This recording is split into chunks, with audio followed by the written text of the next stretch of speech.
Well, hello to my gorgeous Pisces. This is a catch-up video. The one from the full moon didn't take, so we're going to do a reading for you right now. We don't know what happened to that video. It just didn't work out. Sometimes that happens, Pisces. Sorry about that. Saturn is retrograde in your house right now in Vedic Astrology and Sidereal Astrology.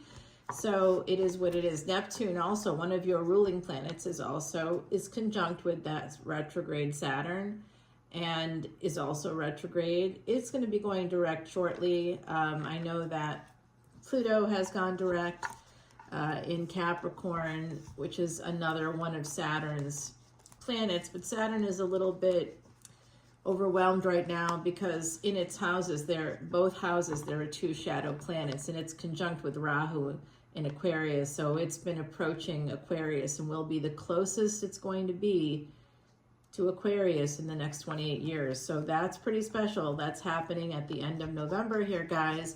This is that full moon energy. It's just taking you through the first 2 weeks of November, okay? So there you are right at the bottom of this quiche deck by Sal Biodora. You may know Sal from Eat, Read, Love. You're getting 6 of Pentacles here. Messages possibly from the other side coming through. It looks like it's from a very slow person, Pisces. This person may have Saturn actually in a earth sign. It's very slow energy. If you're a Pisces ascendant, you would have Taurus in your 3rd house. Taurus in the 3rd house can mean luxury could come in for you from a entrepreneurial spirit, a business for those Pisces ascendants, and you'd want to look for your Venus to know where that abundance would land in your, if it's in your 1st house, you'd be getting a lot of luxury in that 1st house. You'd also be able to get a very beautiful partner, particularly for a second marriage. If you had dual ownership houses in that dual ownership house in the 2nd house would be very likely if your Pisces ascendant started at a high degree. So I'm very good with charts, guys, and giving you all kinds of information about that. My predictions are so far 100% right on track. I had predicted an assassination was going to take place 5 days before Charlie Kirk died. So I put it in a recording. It's on Patreon. It all has to do with my Vedic astrology training from a Siddha guru for 18 years now, guys. So, okay, look at this energy. This is what we see on the surface, these first 6 cards. So this is a message coming in, slow energy. Also, I'm seeing possibly here, there's a connection to the workplace or to some professional aspect. This is a person coming in slowly. It's like as they go, they're planting seeds along the way that I think they hope will grow into this relationship. And it could be that the seeds, they hope that they're planting, I believe they hope to go back with you and collect, from that harvest, that abundance with you. I think it's an energy like that. And it's very slow, 6 of Pentacles here, and the 7th Pentacle is right here, and then we have more Pentacles right there and here. So if we look at all the Pentacles all together, we have 8 and 4 is 12, 6, 7 here, that becomes 19. 19 Pentacles. 19 is a karmic debt number for needing to ask for help but not doing it. Standing in your own way, needing help but not asking for it. And 1 and 9 together create the energy of the Sun and Mars. And that can simplify when we add it together to the number 10. 1 and 9, 1 plus 9 becomes 10. So there could be a new beginning here connected to Sun and Mars. So we have Libra energy there, someone holding on to a marriage. There's a lot of, I see a lot of anxiety connected to work and holding on to this marriage or this higher level of commitment. With this energy of the Justice card, that is the 7th house. Venus in the 7th house for a Pisces ascendant, you could possibly have Libra in the 7th house if you had a dual ownership house in your 1st house. You could have that energy there, certainly, true. But you'd be likely to have Virgo there and possibly Libra in your 8th. So Libra in your 8th means you would meet a person, even if you had dual ownership in the 7th. Like if you had Pisces, Aries in that first house, you're like, how is that possible? Well, the house is claimed by the first few degrees of any sign that's there. Whatever sign comes first gets to claim the house. However, as a Vedic astrologer who is really good at predictions, I look at the math. Numbers don't lie. So if the ascendant is at 27 degrees, if that's where it starts in Pisces, that's Revati Nakshatra, whatever planets you have in the first house. If it's Venus in Revati Nakshatra, Venus is exalted there. And that's quite something. So this is beautiful energy. We talked about Taurus being in your 3rd house and how that could relate to your 12th house, actually, for entrepreneurship. Okay, Pisces, so this is all very important stuff because we have your ruling planet Jupiter going retrograde next week, and the full moon was in Aries. And so Aries is Mars energy, Mars right now in Scorpio, and Mars will be conjunct with the Sun somewhere around mid-month of November to the end of November, and then Venus joins them. Venus, now in Libra, will be joining them there in Scorpio. Mercury is going retrograde the day before Jupiter goes retrograde, and both Mercury and Jupiter rule the mutable signs. So there's something about that. I dropped big videos over on Patreon if you want to learn more, do a deeper dive.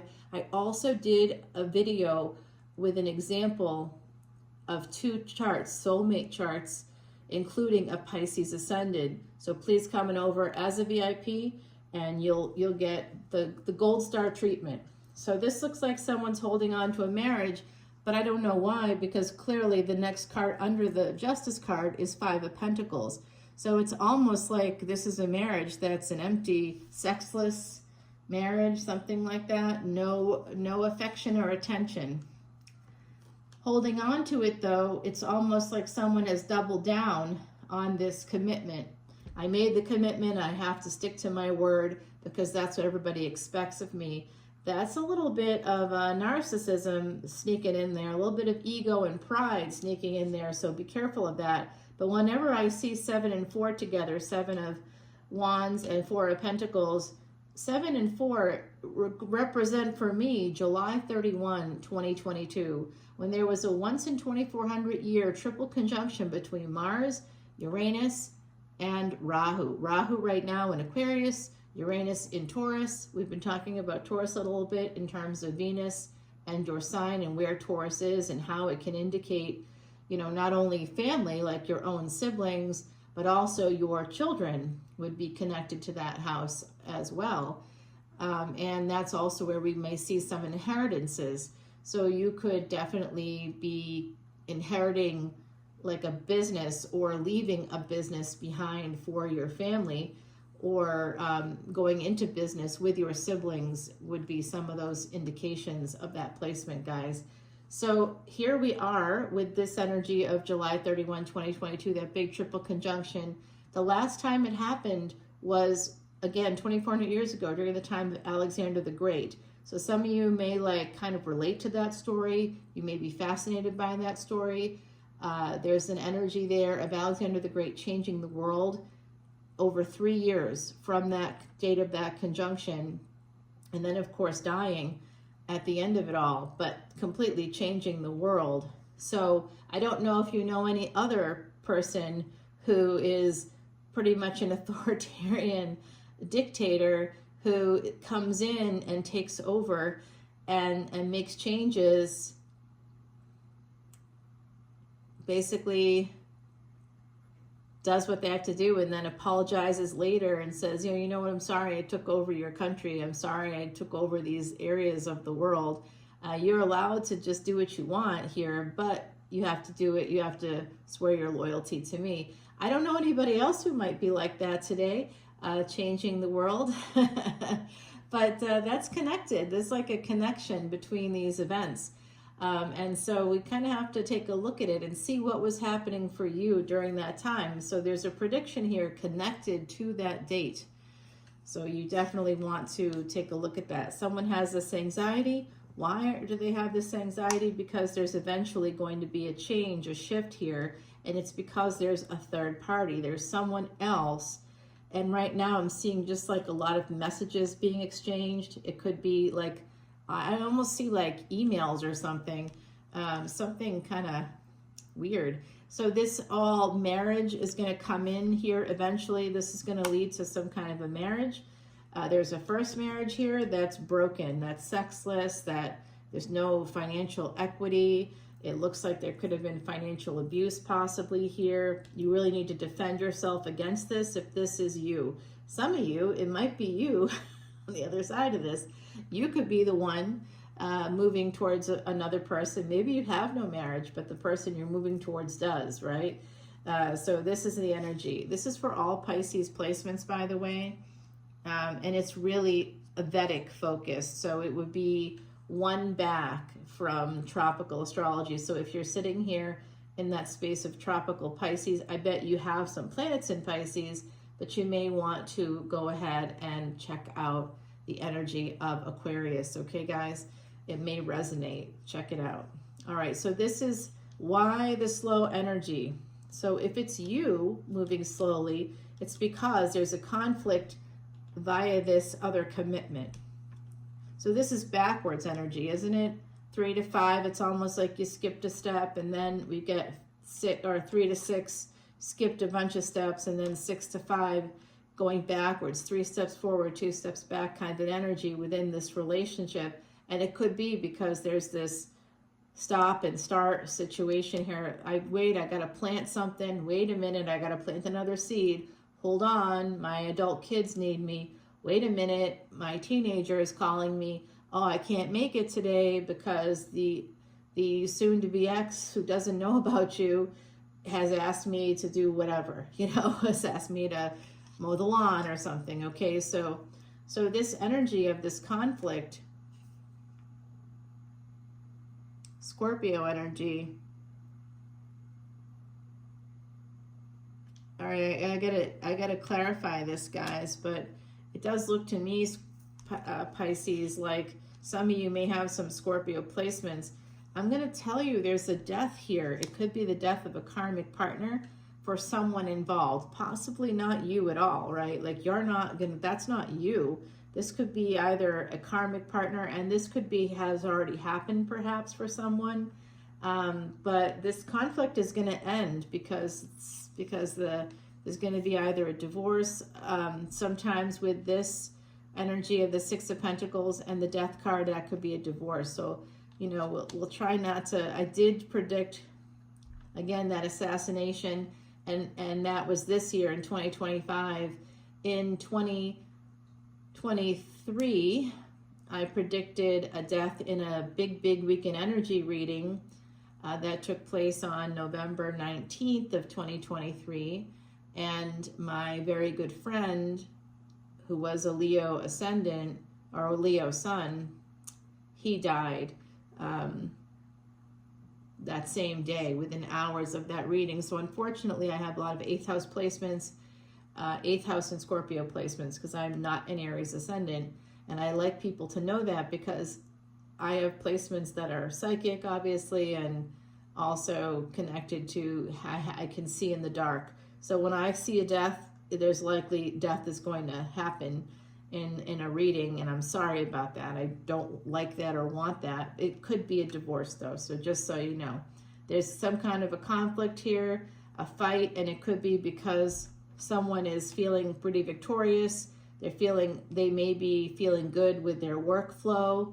They may be earning a lot of coins and might be able to transition to this 9 of Cups and move towards love. So I do see that someone here could be waiting for someone else to end something. I don't know if there's a financial codependency or financial abuse. There's a sense of regret here. It could be, too, that someone is holding on to some resentment connected to this new person that you're moving towards or that you already know. And it could be because you feel a sense of regret because maybe, like I said, there's been push-pull, slow energy, conflict. You know, that's tough. Defensiveness. This has all existed here. Oh, I think some of you have, if it's not you, it's someone you're connected to. Someone here that's married has big regrets connected to a marriage that was very cruel. There was cruelty, there was betrayal. You may also feel badly if you betrayed someone through this third-party energy, but you know, I'm sex positive, guys. You're not going to hear me criticize you on that. I absolutely don't. First of all, it's not my business or anyone else's for that matter. So people just need to stay in their lane and not worry about what other people do, because no one knows what happens behind closed doors, and nobody can judge another human given that that human has totally unique positionality, unique experiences.